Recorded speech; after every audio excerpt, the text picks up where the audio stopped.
বন্ধুরা, আজ আমরা আলোচনা করব সুন্দরবন অঞ্চলে রঙিন মাছ চাষের গুরুত্ব এ নিয়ে। আর মানুষের যে একটা নেশা বলুন বা ভালোবাসা বলুন, দেখতে ভালো লাগে বা আজকাল অনেকে অ্যাকোয়ারিয়ামে সাজিয়ে রাখে, হ্যাঁ, চাষ করার মধ্য দিয়ে যেহেতু মানুষের মনের এই চাহিদাটা পূরণ হয়, সেটার বাজারজাত গুরুত্ব অপরিসীম, তাই তো? বাজারজাত গুরুত্ব অপরিসীম। এবং এখন ডাক্তারবাবুরা বলছেন যে মানুষ যদি খুব বেশি পরিমাণে বিভিন্ন রকমের অর্থনৈতিক দিক দিয়ে, সামাজিক দিক দিয়ে সমস্যার সম্মুখীন হয়ে রয়েছে এবং চারিদিকে এত সমস্যা যে সে সবসময় চাপের মধ্যে থাকে। মেন্টাল একটা প্রেশার, একটা টেনশন তাকে সবসময় গ্রাস করে আছে। সেই মেন্টাল টেনশন থেকে মুক্তি পাওয়ার জন্যে এই অ্যাকোয়ারিয়াম যদি বাড়িতে থাকে এবং তাতে যদি রঙিন মাছ থাকে এবং সেখানে যদি প্রত্যেকদিন সন্ধ্যাবেলা কাজ থেকে ফিরে এসে 10 মিনিট সেই অ্যাকোয়ারিয়ামের সামনে বসে, তাহলে টেনশন ফ্রি হয়ে যায় এবং এটা একটা বড় মেডিসিন, মনের রোগের বড় ওষুধ।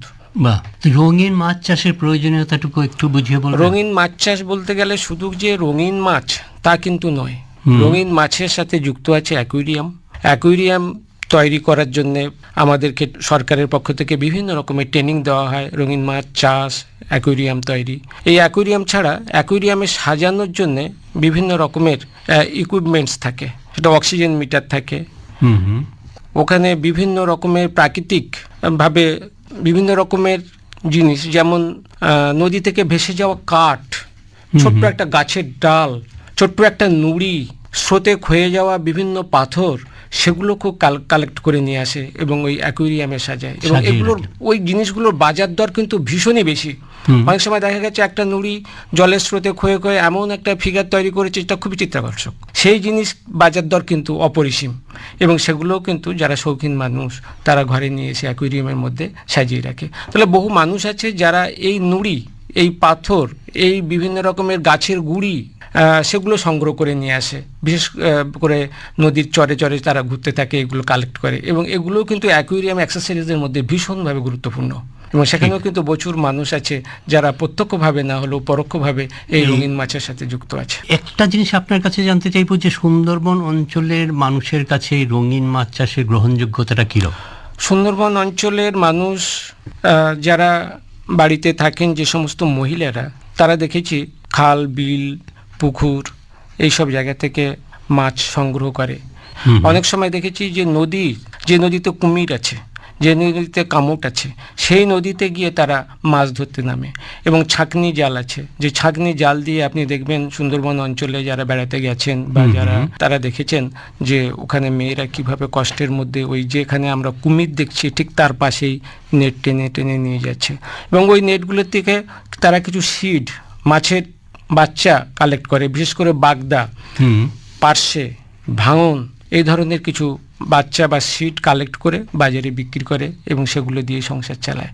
এবং এই যে নোনা জলের মধ্যে থেকে থেকে তাদের বিভিন্ন রকমের স্কিন ডিজিজ হচ্ছে, তাদের বিভিন্ন রকমের সেক্সুয়াল ডিজিজ হচ্ছে, এই সমস্ত মানুষদের আমরা চাইছি যে এই সমস্ত মহিলারা যাতে এই কাজ না করে অন্য কাজের সাথে যুক্ত থাকে, সেটাই হচ্ছে রঙিন মাছ চাষ করতে পারে। তার বিকল্প একটা আয়ের পথ যদি তাদের জন্য তৈরি করে দেওয়া যায়, এরকম একটা বিকল্প আয়ের পথ কিন্তু রঙিন মাছ চাষ।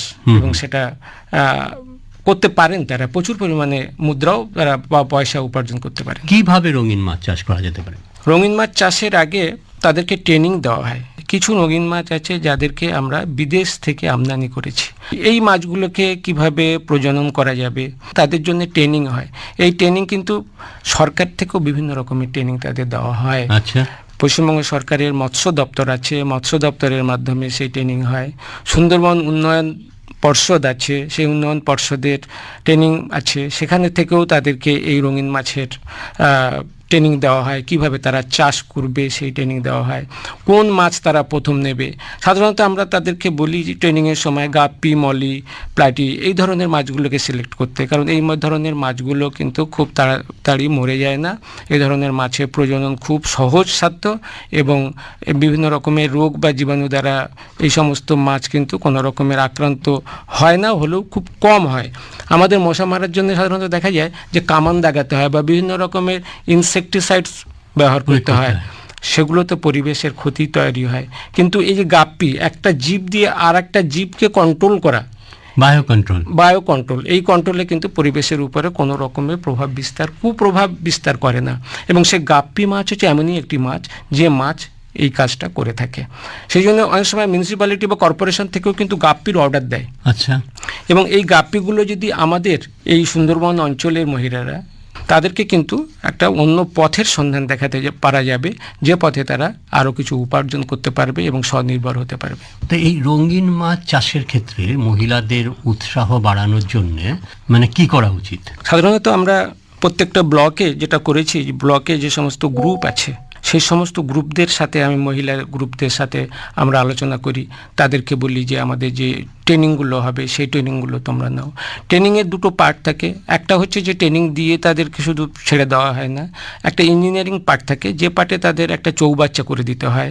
এবং সেই চৌবাচ্চাটা অনেক সময় দেখা গেছে আমাদের ফিশারি যে ডিপার্টমেন্ট আছে সেই ডিপার্টমেন্টের বেনফিস বলে একটা সংস্থা আছে, বেনফিসের মাধ্যমে তাদেরকে আর্থিক সহযোগিতা দেওয়া হয়। এবং বেনফিসের ইঞ্জিনিয়ারিং সেক্টর আছে, সেই সেক্টরের মাধ্যমে ইঞ্জিনিয়াররা গিয়ে তাদের যেখানে তারা দেখাবে সেই জায়গাতে চৌবাচ্চা করা হয়।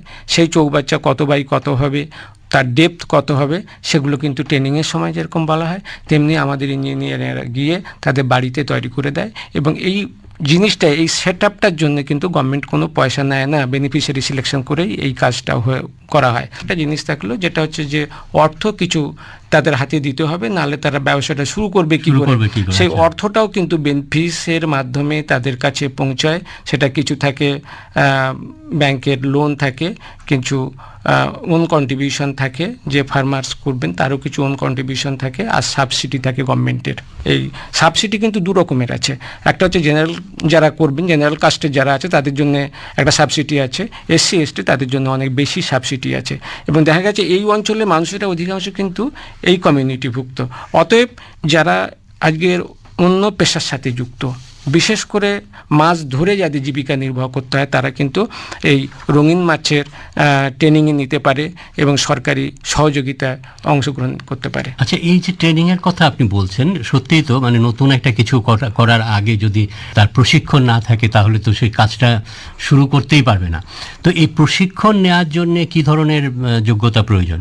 প্রশিক্ষণ নেওয়ার জন্য শিক্ষাগত যোগ্যতার খুব বেশি প্রয়োজন হয় না, একটু লিখতে পড়তে জানলেই হয়।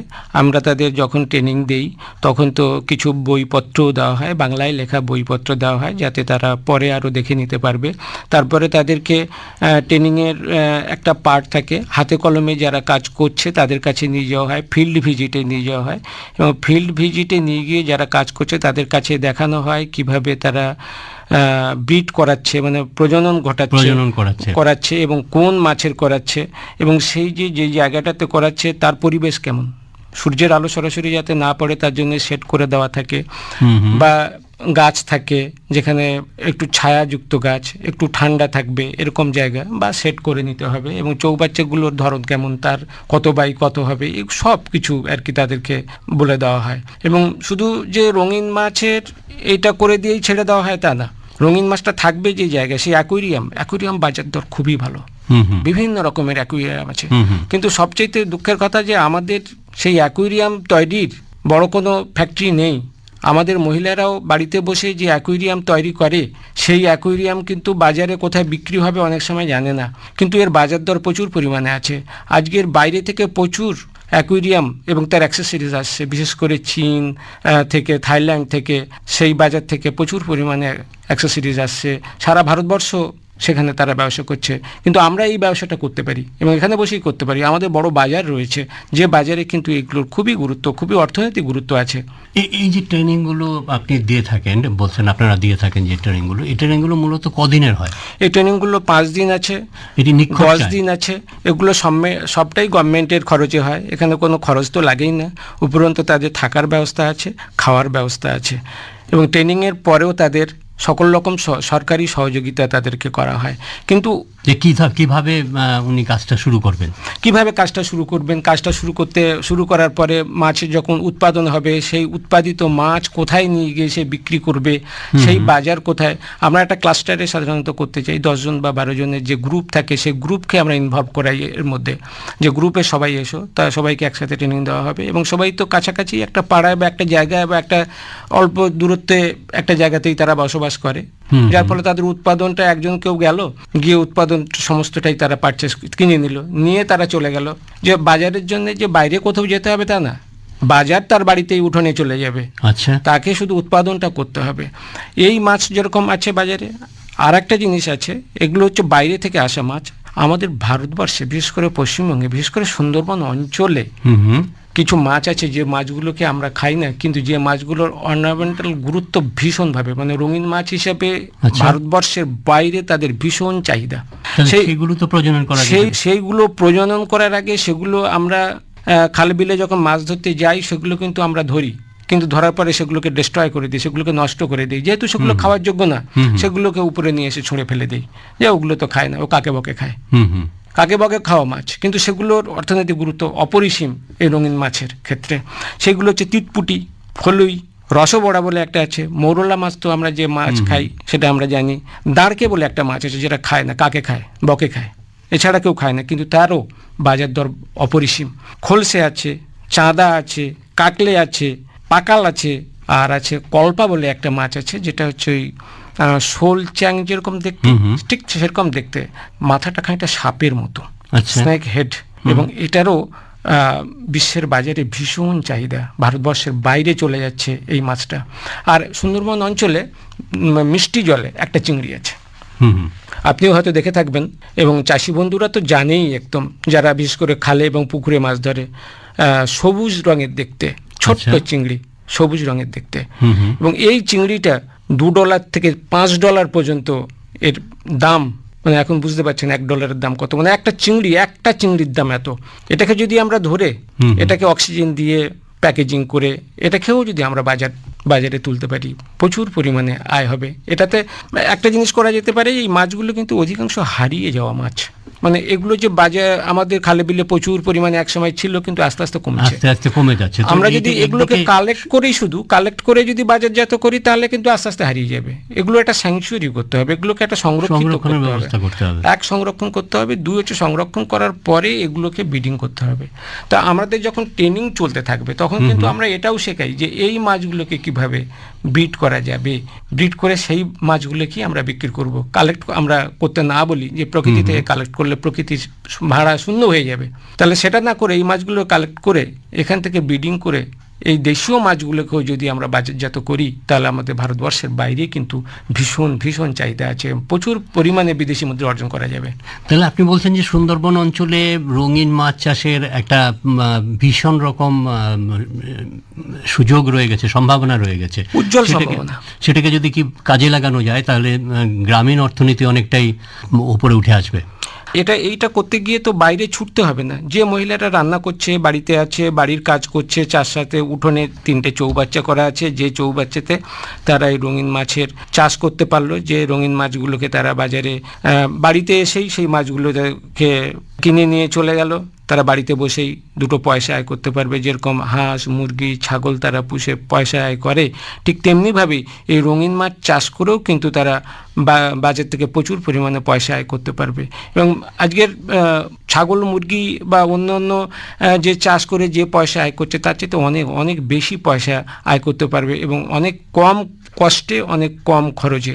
এবং এই সমস্ত যে রঙিন মাছগুলোর কথা বললাম না, দেশি বা বিদেশি, এই সমস্ত রঙিন মাছের কিন্তু বাজারে বিভিন্ন রকমের খাবার পাওয়া যায়। একটা শিল্প যখন গড়ে ওঠে, অনুসারী শিল্প বিভিন্ন রকমের তৈরি হয়ে যায়। আমি বললাম শুধু রঙিন মাছ চাষ নয়, রঙিন মাছ বিক্রি নয়, তার সাথে অ্যাকুইরিয়ামের সাথে অ্যাকুইরিয়াম সাজানোর যে নুড়ি থেকে শুরু করে তার সমস্ত খেলনা টেলনা, তার সমস্ত জিনিস সংগ্রহ করাও আছে, প্রাকৃতিক থেকে সংগ্রহ করাও কিছু জিনিস, তারও বাজার দর ভীষণ বেশি। সেগুলো নিয়েও ব্যবসা চলছে। প্রত্যক্ষভাবে এবং পরোক্ষভাবে প্রচুর মানুষ এর মধ্যে ইনভলভ হতে পারবে, এবং সরকার চাইছে মানুষ ইনভলভ হোক। সরকারি বিভিন্ন রকমের সহযোগিতা আছে। আমি তো বললাম যে ট্রেনিং দিয়ে, অর্থনৈতিক সাহায্য দিয়ে মানুষকে আমরা সহযোগিতা করি, বিশেষ করে মহিলাদের। এমন আছে বেনিফিসের যে ইউনিটটার কথা আমি বললাম, সে 100% সাবসিডি আছে, মানে 100 টাকা যদি খরচ হয় 100 টাকাই সরকার দেবে তাকে। এই যে সুবিধাগুলোর কথা আপনি বললেন, এই সুবিধাগুলো ছড়িয়ে দেওয়ার জন্য আপনারা কি করছেন? এই সুবিধাগুলো ছড়িয়ে দেওয়ার জন্য প্রত্যেকটা ব্লকে ব্লক অফিস আছে, ব্লক অফিসে ফিশারি এক্সটেনশন অফিসার থাকে, তার সাথে যদি যোগাযোগ করে তাহলে কখন ট্রেনিং হচ্ছে সেটা তারা বলতে পারবে। এবং এই যে সহযোগিতাগুলোর কথা বললাম সেটা কিন্তু আগে ট্রেনিং আমরা দিই, যারা ট্রেনিং যাদেরকে দেওয়া হয় তাদেরকেই এই আর্থিক সহযোগিতাটা করা হয়, নাহলে সকলকে কিন্তু বেনিফিশিয়ারি হিসেবে সিলেক্ট হয় না। আগে ট্রেনিং, যারা ট্রেনিং প্রাপ্ত তাদেরকেই বেনিফিশিয়ারি হিসাবে সিলেক্ট করা হয়, তারাই সহযোগিতা পাবে। এবং শুধু সহযোগিতা করার পরেই আমরা তাদের ক্ষান্ত হই না, আমরা কিন্তু ফিডব্যাক নেই যে তারা কি করছে, তাদের উপার্জন কতটা হচ্ছে, এবং আমরা কিন্তু ভালো ফিডব্যাক পেয়েছি বিভিন্ন জায়গা থেকে। এবং মেয়েরাই করছে, বাড়ির বাইরে যেতে হচ্ছে না, উঠোনেই করছে। সেলফ হেল্প গ্রুপে যারা স্বনির্ভর গোষ্ঠী আছে, স্বনির্ভর গোষ্ঠীর মেয়েরাই করছে, স্বনির্ভর গোষ্ঠীর মেয়েরাই এটা করতে পারবে, কিছু করছে, কিন্তু সেই পরিমাণ পর্যাপ্ত নয়। আমি চাইছি যে অন্য অন্য পেশা থেকে মহিলারা যে সমস্ত পেশার সাথে যুক্ত আছে, মানে ওই মাছ সংগ্রহ, প্রকৃতি থেকে মাছ সংগ্রহ, খালবিল থেকে, তার চাইতে অনেক রিস্ক কম এই পেশাতে, অনেক আয় বেশি এই পেশাতে এগিয়ে আসুক, আমি তাদেরকে অনুরোধ করব। তাহলে একটা জিনিস শ্রোতা বন্ধুরা, আপনারা যারা অনুষ্ঠান শুনছেন, এটা কিন্তু খুব পরিষ্কার যে রঙিন মাছের চাষের গুরুত্ব অপরিসীম। শুধু রঙিন মাছ নয়, রঙিন মাছের সঙ্গে যে অনুসারী শিল্প রয়েছে, যেটা ডক্টর মণ্ডল বলছিলেন, যে রঙিন মাছের সঙ্গে একুয়ারিয়াম সাজানোর জন্য নানা ধরনের জিনিসপাতি, এই সমস্তগুলো মিলে কিন্তু অর্থনীতিটা গড়ে উঠছে। তো রঙিন মাছ চাষের অর্থনৈতিক গুরুত্ব বলতে আপনি কি বলবেন? রঙিন মাছ চাষের অর্থনৈতিক গুরুত্ব আমাদের সুন্দরবন অঞ্চলে, বিশেষ করে সুন্দরবন অঞ্চলে মানুষেরা অর্থনীতির দিক থেকে পিছিয়ে পড়ে আছে। তাদের হাতে কাজ খুবই কম, যেটুকু কাজ থাকে বাইরে পুরুষেরা করে, মহিলারা আর উপার্জন কাজ করে, কিন্তু সেই কাজে অর্থের কোনো বিনিময় থাকে না। কিন্তু ওই রঙিন মাছ চাষ যদি তারা করে তাহলে কিছু অর্থ তারা হাতে পাবে। এবং অর্থ দিয়ে দেখা গেছে যে পুরুষদের চাইতে মহিলাদের হাতে যদি অর্থ পড়ে, সেই অর্থ কিন্তু সংসারে বেশি ব্যয় হয়। পুরুষদের ক্ষেত্রে কিন্তু 100 টাকা দিলে 100 টাকা ব্যয় হয় না, 60 বা 70 টাকা সংসারে ব্যয় হবে, আর 30 টাকা তার পকেট খরচ হয়, সকলকে স্বীকার করতে হবে। কিন্তু মহিলাদের ক্ষেত্রে 100 টাকা হাতে দিলে 100 টাকাই সংসারের জন্য ব্যয় হয়, সংসারের জন্য ব্যয় করে। ওই জন্য আমরা চাইছি যে একটা মানুষের যদি সামগ্রিক ডেভেলপ করতে হয়, তাহলে কিন্তু শুধু পুরুষদের আয়ের উপরে নির্ভর করলে হবে না, মহিলাদেরকেও এগিয়ে আসতে হবে, মহিলাদেরকেও আয় করতে হবে, এবং অর্থনৈতিক থেকে স্বাবলম্বী হওয়ার জন্য, অর্থনৈতিকভাবে স্বাবলম্বী হয়ে উঠতে পারলে মহিলারা সংসারে, তাহলে কিন্তু অনেক শ্রীবৃদ্ধি হবে, অনেক শ্রীবৃদ্ধি সম্ভব, তাই তো? অবশ্যই। তো একটা কথা এখানে ডক্টর মণ্ডল ভীষণ জানতে ইচ্ছা করছে, এই যে রঙিন মাছ যারা চাষ করবে, রঙিন মাছের যে খাবার, সেটা কি আমার সাধারণভাবে যে মাছ চাষ করি তার থেকে আলাদা? মানে রঙিন মাছের খাবার কি হবে? খুব ভালো প্রশ্ন করেছেন। আজকের আমরা রুই, কাতলা, মৃগেলের যে খাবার বাজারে পাওয়া যায়, সেই খাবার কিন্তু রঙিন মাছ খাবে না। রঙিন মাছের আলাদা খাবার আছে, এবং সেই খাবার বাজারে কিনতে পাওয়া যায়। সেই খাবার তো বাজার থেকে কিনতে পারবেন যাদের পয়সা আছে। অনেক চাষি বন্ধুরা আছেন যাদের হয়তো এই পয়সা নেই বা তাদের প্রয়োজনও নেই, তারা বাড়িতেই এই খাবার তৈরি করে নিতে পারেন। সেটা কিভাবে? এই খাবার তৈরি করতে গেলে চালের গুঁড়ো লাগবে 1 ভাগ, আটা বা ময়দা, তার সাথে দিতে হবে কিছু মাছের গুঁড়ো, ফিশ ডাস্ট বাজারে পাওয়া যায়, সয়াবিন ডাস্ট বাজারে পাওয়া যায়, ডালের গুঁড়ো, বিশেষ করে মসুর ডালের গুঁড়ো বাজারে পাওয়া যায়, বা মসুর ডাল মহিলারা বাড়িতে ভিজিয়ে বেটে নিতে পারেন। এই সব কটাকে একসাথে মেশাতে হবে, মিশিয়ে একটা লেই করতে হবে। পুকুরে প্রচুর পরিমাণে কলমি শাক থাকে, বাগানে পালং শাক থাকে, একটু কলমি শাক, পালং শাক, সেটাকে পেস্ট করতে হবে। গ্রাইন্ডারে দিয়ে পেস্ট করা যায়, অনেক সময় শিলে বেটে পেস্ট করে নেওয়া যায়। এই পেস্টটাও এর সাথে মেশাতে পারেন। মিশিয়ে একটা লেই করে সেটা 15 থেকে 20 মিনিট ফুটিয়ে নিতে হবে। নেওয়ার পরে আস্তে আস্তে পাত্রটাকে ঠান্ডা করতে হবে। ঠান্ডা করার পরে বাজারে মিনারেলস গুঁড়ো পাওয়া যায়, বিভিন্ন রকমের মিনারেলস, সেই মিনারেলস এবং ভিটামিন পাওয়া যায় উইথ সি, সেই ভিটামিন উইথ মিনারেলস যে গুঁড়ো পাওয়া যায়, সেগুলো ওর সাথে মিক্সড করতে হবে। ঠান্ডা হওয়ার পরে পুরো লেইটাকে তারপর একটা সাদা কাপড়ের উপরে বিছিয়ে দিতে হবে, দিয়ে ড্রাই করতে হবে, ছোট ছোট শুকিয়ে নিতে হবে। তারপরে ছোট ছোট পিস করে আপনি ফ্রিজের মধ্যে রাখতে পারেন, এমনি রাখতে পারেন। সেগুলো কিন্তু এই মাছের খাবার হিসেবে ব্যবহার করা হয়ে থাকে। না হলে কেঁচো, গ্রাম বাংলায় প্রচুর পরিমাণে কেঁচো পাওয়া যায়, এই কেঁচোকেও সেই খাবার হিসেবে ব্যবহার করা যেতে পারে। তাহলে একটা জিনিস খুব পরিষ্কার এখানে আজকে আমাদের আলোচনা যারা শুনছেন যে রঙিন মাছ চাষের গুরুত্ব অপরিসীম। কেউ যদি মনে করেন যে রঙিন মাছকে পেশা হিসেবে নেবেন, তাহলে রঙিন মাছ চাষের সঙ্গে সঙ্গে অ্যাকোয়ারিয়াম বা তার অন্যান্য যে অনুসারী শিল্প সেসব নিয়ে কিন্তু ভাবা যেতেই পারে। কিন্তু কোনো একজন গ্রামের মহিলা যদি ভাবেন যে এই কাজটা করবেন, তাহলে তার উদ্দেশ্যে আপনি কি বলবেন? তারা এগিয়ে আসবে। এসে আমি বললাম যে ব্লকে আমাদের ফিশারি এক্সটেনশন অফিস আছে, ব্লক অফিসের সাথেই আছে, সেই অফিস আলাদা আছে। অনেক সময় ব্লক অফিসেই তিনি বসেন, ফিশারি এক্সটেনশন অফিসার এফিও, তার সাথে যোগাযোগ করতে হবে। কখন ট্রেনিং দেয় তিনি বলে দেবেন, সেই ট্রেনিং তারা নেবেন। তারা তো গ্রুপ তৈরি করা আছে, যদি গ্রুপ তৈরি করা না থাকে তাহলে তারা গ্রুপ তৈরি করবেন। এবং আমাদের প্রত্যেকটা ডিস্ট্রিক্টে কিন্তু ডিওফো কোঅপারেটিভ আছে, ডিওফো কোঅপারেটিভের মাধ্যমে গ্রুপ ফরমেশন করা যায়। সেখানে সরকারি কিছু নিয়ম কানুন আছে, তিনি একটা ফর্ম দেবেন, সেই ফর্মটা ফিল আপ করতে হবে, সেই ফর্মটা ইপিওর কাছ থেকে পাওয়া যাবে।